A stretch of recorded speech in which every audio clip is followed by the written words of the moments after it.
there, my name is Suzanne Bryan and I am a TKGA certified master hand knitter, and in this video I'm going to demonstrate how to work a Russian graft. A Russian graft is really fun and easy to do, and I'm going to show you how to do it using one set of live stitches and a set of slipped stitches. So we're going to join a slipped stitch edge to a live stitch edge. And so the first thing we need to do is to get these slipped stitches onto a needle. So what I'm going to do is I'm just going to pick up the slipped stitch edge. Let's make this bigger so we can see it better. The front leg of each slip stitch, I'm just going to pick it up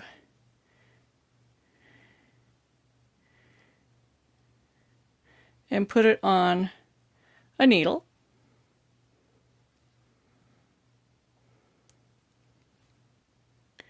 Such as this. Sometimes it's easier to do it on a needle that's a much smaller size, like right now I'm using a 7. I knitted this with the US 7. You know, you could use a 1 or a 3 or a 4 to pick these up because it can get a little bit tight. Then the next thing you're going to do is you're going to line the two pieces up side by side with the right sides up. And they're on two separate needles, and you want the needle points facing each other, such as this. This does not require any extra yarn. You're not going to have a working yarn.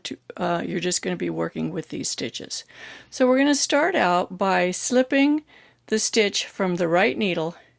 This is the slipped stitch. We're slipping it over to the left needle, and with the right needle tip you catch the front leg of the first stitch on the left needle, and with the right needle pull it off.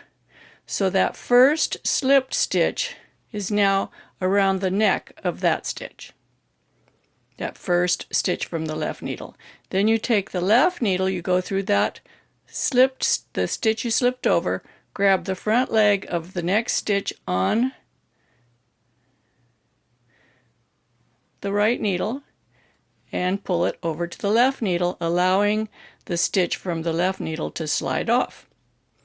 Then you put the right needle through that, pick up the front leg of the next stitch on the left needle and slide it off. Then you take the left needle, slide it through the first stitch on the right needle, catch the front leg of the second stitch and pull it onto the left needle.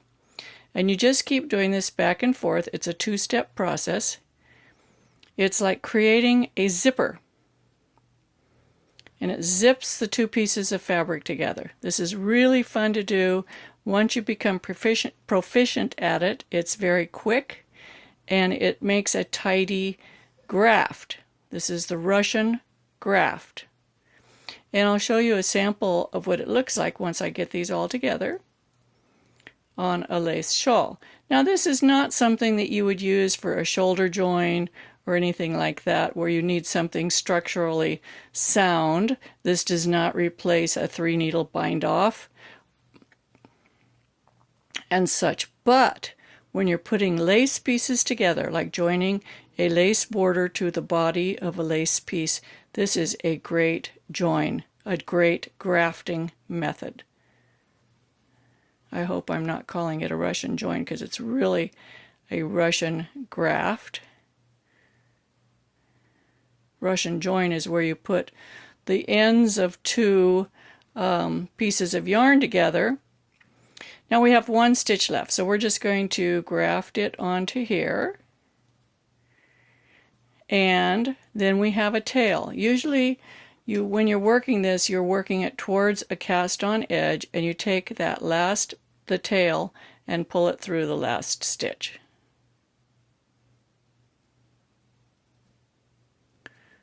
That's not very successful.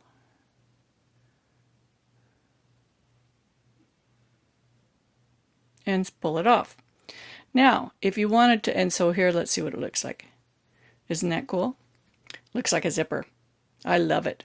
Now, if you wanted to take this out, all you have to do is undo that last, pull that off, and this will literally just pull apart. course, on the one piece we're going to have live stitches left, but it will just pull apart. And it's basically you're unzipping the teeth. Isn't that cool? So you can do what I did here, which was having live stitches on one side and slip stitches on the other, or you could have two pieces that have slip stitches, so you're joining slip stitches to slip stitches. Some people will actually pick up stitches out of this, like pick up and knit through these slip stitches and use that as the join. Whatever works for you is great. You can try them all and experiment. That's what I do. This is a piece of lace that I grafted. Here's the graft right here. So these were live stitches on this side. These were picked up stitches on this lace border, and I grafted them together, and you can see the little zipper there. It's very small because it's lace weight yarn, but you can see the zipper. Actually, it'll look better if we can see it this way. It'll be right side up. There's the join. So you can see where this stitch is slipped over that one, this is slipped over this one, then so right in here is the zipper. And it's pretty invisible when you come down to looking at the finished piece. Now this is a lace tutorial that I have a series of videos for. It's called Lace Work, a Skill Building Tutorial by Suzanne Bryan. That's me. And I show a lot of different ways of creating shawls. This is a crescent shawl. We start out with a square one, then we do a pie shawl, and then a circular. The pie shawl is a circular shawl. Then we go to the triangular shawl. Then this is the crescent section, and the next section is going to be an asymmetrical shawl. I hope you join me and watch the rest of the videos. I have links down in the description, and it'll give you links to the tutorial, the other videos, my contact information. I have a group on Facebook where we do a lot of talking about technical issues of knitting and my videos. It's called Knitting with Suzanne Bryan. And I have a group on Ravelry called Knitting with Suzanne Bryan. And it would please me if you joined those groups. It's a way of thanking me and participating further and learning more about knitting.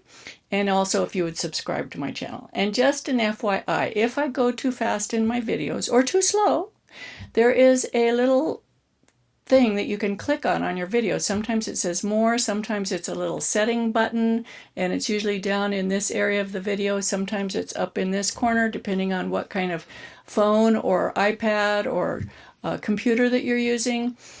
And you click on that and you can change the speed of the video. You can make it slower or faster. Also, there along the bottom of the video, there is a red line, and you can put your finger on the red dot or your cursor and move it back and forth in the video. So if there's a part that you want to see again, you can move it back. If you want to skip a whole section, you can move it all the way to this end and click on that section too. So I hope you join me in watching more videos. This is the first time that I've done this method of having myself up in the corner. So let me know what you think about that. It's a trial, and I hope you come back. Happy knitting. Bye-bye.